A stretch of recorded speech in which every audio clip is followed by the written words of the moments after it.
आज हम देखेंगे मैनेजमेंट ऑफ रेबीज़।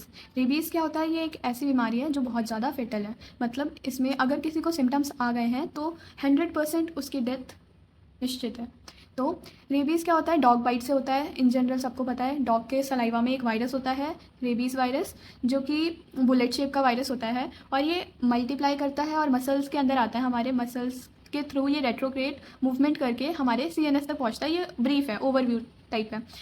अब हम देखते हैं कि अगर किसी को डॉग ने काट लिया है तो क्या कैसे मैनेज करेंगे रेबीज़ के केस को। Management of rabies. रेबीज़ जैसे कि नाम से पता चल रहा है, आर से क्या करेंगे? Rabies immunoglobulin. A active vaccination, B से बाइट वुंड केयर, आई से आइडेंटिफाइंग एक्सपोजर, मतलब कि किस वजह से हुआ है। मतलब हमारे पोस्ट प्रोफाइलेक्सिस एक्सपोजर में 3 कैटेगरी बनाई गई हैं गवर्नमेंट WHO के थ्रू। तो हम ये भी समझेंगे आइडेंटिफाइंग एक्सपोजर, और हर एक्सपोजर के हिसाब से उसके अलग अलग रिजीम्स हैं और ट्रीटमेंट के तरीके हैं। फिर ई से हम क्या समझेंगे? Evaluation needed for post exposure prophylaxis. So R से रेबीज़ इम्यूनोग्लोबुलिन, ए से एक्टिव वैक्सीनेशन, बी से बाइट वुंड केयर, आई से आइडेंटिफाइंग एक्सपोजर एंड ई से evaluation needed for prophylaxis. So let's move forward to exposure prophylaxis. Post exposure prophylaxis मतलब होता है कि अगर किसी को डॉग ने बाइट कर लिया है और उसके अंदर वायरस चला गया है तो वो क्या कर सकता है, क्योंकि रेबीज़ एक ऐसी बीमारी है जो 100% फेटल है, जिसमें डेथ होना निश्चित है। पर इसका क्योर भी, अगर इसको प्रिवेंट कर लेंगे तो बच भी जाता है इंसान, उसके भी 100% चांसेस हैं।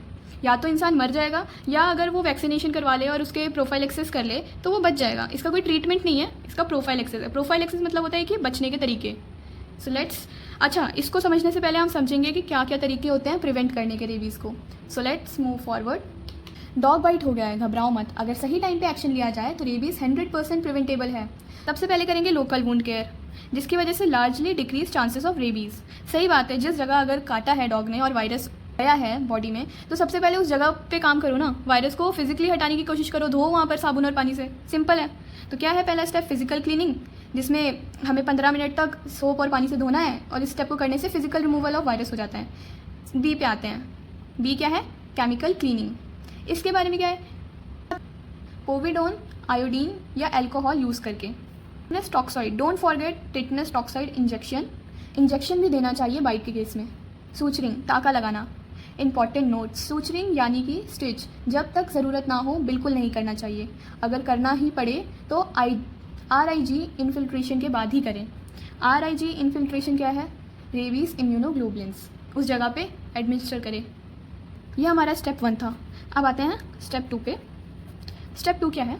इसके लिए दिया जाता है anti rabies immunoglobulins. Anti rabies immunoglobulins, जिसका मतलब है RIG। इम्यूनाइजेशन, ये क्या करता है? एंटी रेबीज़ इम्यूनोग्लोबुलिन्स हैं जो कि इन्फिल्ट्रेट इंजेक्ट की जाती हैं directly the site of wound. जिस जगह एब्रेशन हुआ है उसी जगह इंजेक्शन देना है। पैसिव इम्यूनाइजेशन क्या होता है? पैसिव मतलब होता है रेडीमेड एंटीबॉडी देना, जो कि वायरस को न्यूट्रलाइज कर सके, इंस्टेंटली काम करे। तो जब हमें पता चल रहा है कि वायरस एंटर हो चुका है तो हमें इतना टाइम नहीं है बॉडी के पास कि हम उससे पहले एक टॉक्सॉइड दें मिनिमल कॉन्सेंट्रेशन में, ताकि हमारी बॉडी उसके खिलाफ एंटीबॉडी बनाए और फिर उससे फाइट करे। ना ना ना, इतने में तो CNS तक पहुंच जाएगा और काम तमाम हो जाएगा। तो इसके केस में हमें देना है पैसिव इम्यूनाइजेशन, मतलब कि तुरंत देना है, रेडीमेड है ये। मैंने बताया anti rabies immunoglobulin neutralize the virus, और ये 2 टाइप की होती हैं, इक्वीन और ह्यूमन। और इसका मेन जो याद रखने वाली चीज़ है, ये विदिन 24 आवर्स दी जाती हैं। Should be administered within 24 hours. Quick recap देख लेते हैं। डॉग बाइट के बाद क्या करना है? सबसे पहले वुंड को अच्छी तरह से वॉश करो। दूसरी चीज़ केमिकल क्लींजिंग करो। तीसरी चीज़ टिटनेस इंजेक्शन लो। RIG लगवाओ विदिन 24 आवर्स। सूचरिंग अवॉइड करो। सबसे important PEP vaccine schedule follow करो। PEP क्या है? Post exposure prophylaxis. तो अब आगे देखते हैं थर्ड स्टेप क्या है। रेबीज़ के प्रिवेंशन में सिर्फ पैसिव इम्यूनाइजेशन ही नहीं, एक्टिव इम्यूनाइजेशन भी इक्वली इंपॉर्टेंट है। तो एक्टिव इम्यूनाइजेशन मतलब क्या होता है? बॉडी को खुद एंटीबॉडी बनाने के लिए स्टिमुलेट करना यूजिंग रेबीज़ वैक्सीन्स। तो ये 2 टाइप की होती है, neural vaccine and non neural vaccine. नाम से सजेस्ट हो रहा है न्यूरल, मतलब कि कुछ तो नर्वस सिस्टम से रिलेटेड हो रहा है। तो prepared from nervous tissue of animal infected with rabies, नाम पता चल रहा है। ये वैक्सीन सबसे पहले, अच्छा, ये न्यूरल वैक्सीन जो थी ना, ये सबसे पहले लुईस पास्चर ने बनाई थी। इसे बनाया जाता था nervous tissue of animal infected with rabies virus. Example है सैम्पल वैक्सीन, जो इन्फेक्टेड शीप के ब्रेन से बनाया जाता था और फिनॉल से इनएक्टिवेट किया जाता था। पर ये वैक्सीन अब यूज़ नहीं की जाती बिकॉज ऑफ CNS कॉम्प्लिकेशन का हाई रिस्क है इसमें। न्यूरल वैक्सीन जाहिर सी बात है कि ये इन्फेक्टेड शीप के ब्रेन से निकाली गई हैं, तो ये ह्यूमंस में भी CNS पे इफेक्ट डाल सकती हैं, कॉम्प्लिकेशन कर सकती हैं, सो इसको अवॉइड ही किया जाता है। Not in use. बट आगे देखते हैं नॉन न्यूरल वैक्सीन्स, ये क्या होती हैं? ये मॉडर्न डे वैक्सीन्स हैं और इन्हें बनाया जाता है नर्वस टिश्यू के अलावा सोर्स से। एग्जाम्पल है एग डिराइव वैक्सीन्स।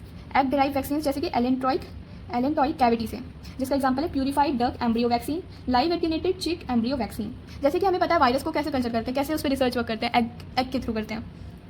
और क्या है? Recombinant viral vaccine, human diploid cell vaccines. ये जो न्यूरल वैक्सीन है ये अब यूज़ नहीं की जाती, but non neural vaccines use की जाती हैं।